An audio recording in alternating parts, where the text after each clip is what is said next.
સુરતના પાંડેસરા વિસ્તારમાં ચોરો થયા સક્રિય।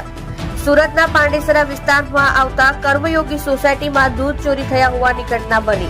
ઓટો રિક્ષામાં આવેલ ચોર દ્વારા દૂધ ચોરી કરી થયો તો ફરાર। આ જગ્યા પર 2 થી 3 વખત દૂધ ચોરીની ઘટના બની હતી। દૂધ ચોરીની સમગ્ર ઘટના સીસીટીવી કેમેરામાં કેદ થવા પામી હતી। સુરતની પાંડેસરા પોલીસ દ્વારા સીસીટીવીના આધાર પર ઓટો રિક્ષા ધારક દૂધ ચોરને પકડી પાડવા પાંડેસરા પોલીસે ચક્રો ગતિમાન કર્યા છે।